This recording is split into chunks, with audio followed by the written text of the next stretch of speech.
አርዕስተ ዜና የኢትዮጵያ ብሔራዊ ምርጫ ቦርድ የ10 የህዝብ ተወካዮች ምክር ቤትና የ12 የክልል ምክር ቤት ውጤቶችን ይፋ አድርጓል። ይፋ በተደረጉ 22 ምርጫ መሰረት ብልጽግና ፓርቲ ሁሉንም ወንበሮች ማሸነፉን ቦርዱ አስታውቋል። እናስደምጣችኋለን። የ5 ሚሊዮን የኢትዮጵያ ኮደሮች ሐምሌ 16 ቀን 2018 ዓ.ም ከተጀመረበት ጊዜ አንስቶ 5 ሚሊዮን ሰልጣኞች ተመዝግበው ከ3 ሚሊዮን በላይ የሚሆኑት ስልጠናውን ማጠናቀቃቸውን ጠቅላይ ሚኒስትር አብይ አህመድ ገልጸዋል። ተሰሙታላችሁ። በናይጄሪያ ሰሜናዊ ምዕራብ ካዱና ግዛት በሚገኝ ትምህርት ቤት ላይ ታጣቂዎች በከፈቱት ድንገተኛ የተኩስ ጥቃት የ3 ሰዎች ሕይወት ማለፉ ተሰምቷል። ታጣቂዎቹ በትምህርት ቤቱ ቅጥር ግቢ ውስጥ ጥቃት ከሰነዘሩ በኋላ በርካታ ተማሪዎችን አፍነው ወደ ጫካ ይዘው መሰወራቸው ተነግሯል። ዝርዝሩን ይዘናል።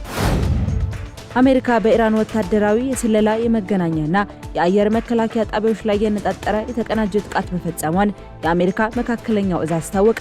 ፕሬዝዳንት ዶናልድ ትራምፕ የሰላም ድርድሩ በመጓተቱ ኢራን ዋጋ ትከፍላለች ሲሉ ካስጠነቀቁ በኋላ የአሜሪካ የአየር ኃይል፣ የባህር ኃይልና የማሪን ክፍሎች ጥቃቱን አከናውነዋል። የምናጋራችሁ መረጃችን ነው።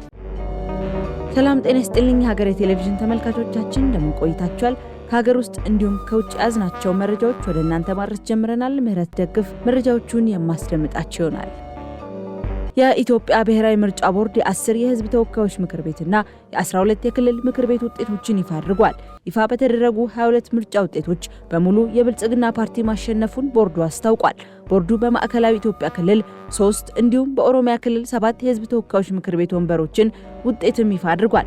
በክልል ምክር ቤቶች ደግሞ በሶማሌ ክልል 2፣ በኦሮሚያ ክልል 9፣ በአማራ ክልል 1 እና በማዕከላዊ ኢትዮጵያ ክልል ደግሞ 30 ውጤቶች ይፋ ተደርጓል። ቦርዱ በቀጣይ ቅሬታ የቀረበባቸው የምርጫ ክልሎች ላይ ውሳኔ ከሰጠ በኋላም አጠቃላይ የምርጫ ውጤቶችን ይፋ እንደሚያደርግም ገልጿል። ቦርዱ በአጠቃላይ 120 የምርጫ ክልሎች ላይ ቅሬታ እንደቀረበበትም አስታውቋል። የ5 ሚሊዮን የኢትዮጵያ ኮደሮች ስልጠና ሐምሌ 16 ቀን 2016 ዓ.ም ከተጀመረበት ጊዜ አንስቶ 3 ሚሊዮን ሰልጣኞች ስልጠናቸውን ማጠናቀቃቸውን ጠቅላይ ሚኒስትር አብይ አህመድ ገልጸዋል። በኮምፒውተር ፕሮግራሚንግ፣ በመረጃ ትንተና፣ በአንድሮይድ ሶፍትዌር ልማትና በአርቲፊሻል ኢንተለጀንስ መሰረታዊ ትምህርቶች 5 ሚሊዮን ሰልጣኞች ተመዝግበው ከ3 ሚሊዮን በላይ የሚሆኑት ስልጠናውን አጠናቋል ያሉት ጠቅላይ ሚኒስትር አብይ የስኬት የህዝባችንን ቁርጠኝነትና ወሰን የሌለው አቅም ማረጋገጫ ነው ሲሉም ተናግረዋል።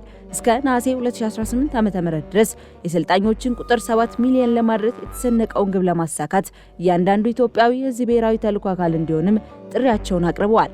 ስልጠናዎቹ ሙሉ በሙሉ በነጻ የሚሰጡ መሆናቸውንና የምስክር ወረቀቱን በዓለም አቀፍ ደረጃ እውቅና ያለው መሆኑን ጠቅላይ ሚኒስትሩ ጠቁመዋል።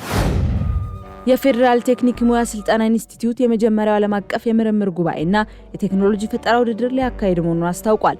ኮንፈረንሱ ከሰኔ 5 እስከ 7 ቀን 2018 ዓ.ም ድረስ ለተከታታይ 3 ቀናት የሚቆይ ነው ያለው ኢንስቲትዩቱ ከ16 ሀገራት የተውጣጡ ተሳታፊዎችም እንደሚኖሩ ገልጿል። ጉባኤው በዲጂታል ሽግግርና የፈጠራ ኢንዱስትሪያል ለውጥ፣ በፈጠራና አረንጓዴ ስርዓቶች፣ በፖሊሲና አስተዳደር አካታችነትና ዓለም አቀፍ አጋርነት ላይ አተኩሮ እንደሚካሄድም ተጠቁሟል። በውድድሩ ላይ የሚቀርቡት የቴክኖሎጂ ስራዎችም በአይሲቲና ዲጂታል ፈጠራ፣ በግብርና አግሮ ፕሮሰሲንግ፣ በላቀ ማኑፋክቸሪንግ፣ በታዳሽ ኃይልና አረንጓዴ ቴክኖሎጂዎች እንዲሁም በግንባታና ዝቅተኛ ወጪ መኖሪያ ቤቶች ዘርፍ የተከፋፈሉ መሆናቸውም ተነግሯል።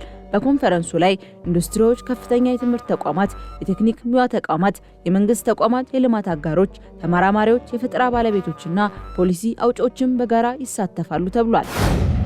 የቻይንኛ ቋንቋን በኢትዮጵያ ትምህርት ስርዓት ውስጥ ለ5 ዓመት ለማካተት የሚያስችል የሁለትዮሽ ስምምነት ተፈረመ። የቻይንኛ ቋንቋ የትምህርት ትብብር ስምምነቱን የትምህርት ሚኒስቴር አማካሪ ፕሮፌሰር ክንደያ ገብረ ሕይወትና በኢትዮጵያ የቻይና አምባሳደር ቺን ሃይ ፈርመውታል።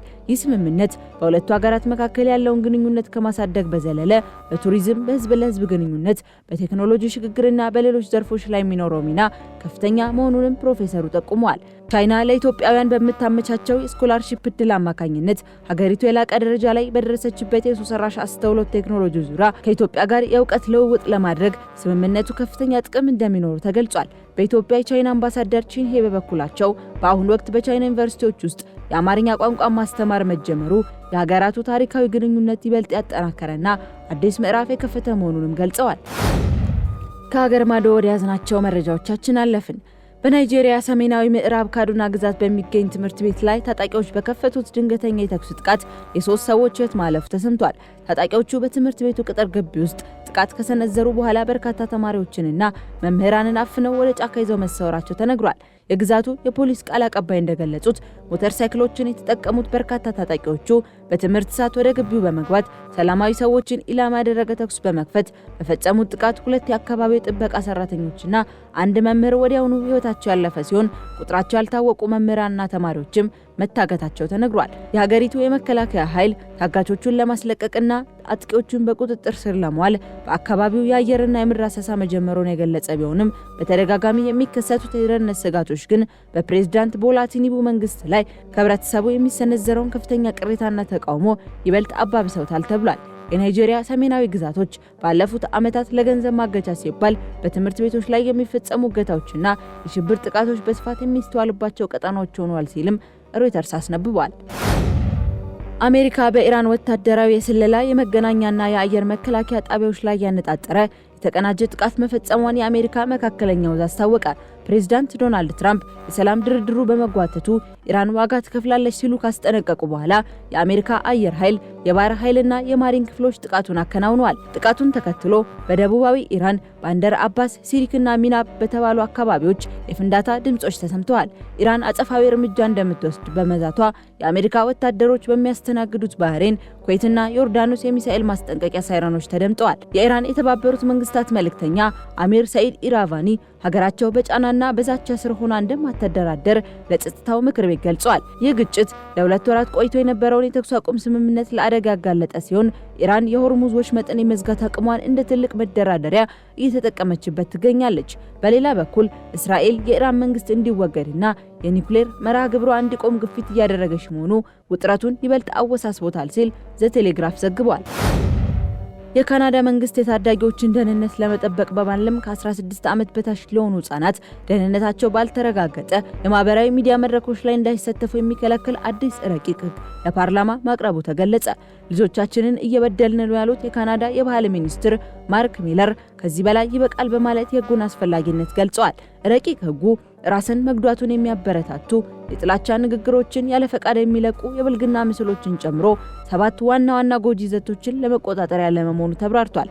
በተጨማሪም ህጉ የአርቲፊሻል ኢንተለጀንስ ቻትቦቶችን በኃላፊነት እንዲሰሩ የሚያስገድድ ድንጋጌ እንዳካተተም ተነግሯል። አዲሱ ህግ ተግባራዊ ሲሆን ኩባንያዎች ጥብቅ የዕድሜ ማረጋገጫ ዘዴዎችን እንዲተገብሩ የሚጠየቁ ሲሆን ደህንነታቸው ማረጋገጥ የማይችሉ መድረኮች አገልግሎታቸውን ለታዳጊዎች ማቅረብ አይችሉም ተብሏል። ይህንኑን ለመቆጣጠር አዲስ የዲጂታል ደህንነት ኮሚሽን የሚቋቋም እንደሚሆንም ተነግሯል። የካናዳ የህፃናት ጥበቃ ማዕከል በበኩሉ በማህበራዊ ሚዲያ አማካኝነት የሚፈጸሙ የጾታ ብዝበዛዎችን በከፍተኛ ሁኔታ መጨመራቸውን ጠቅሶ ውሳኔውን እንደሚደግፍ ገልጿል። ህጉ ቴክኖሎጂን ለህፃናት ስነ ልቦናዊና አካላዊ ደህንነት ምቹ ለማድረግ ትልቅ ሚና ይኖረዋል ተብሎ ይታመናል ሲል ዘ ጋርዲያን ዘግቧል። ተመልካቾቻችን ለሰዓቱ ያዝናቸው መረጃዎች እነዚህን ይመስሉ ነበር። ከቀሪ ጣቢያ ፕሮግራሞች ጋር መልካም ቆይታ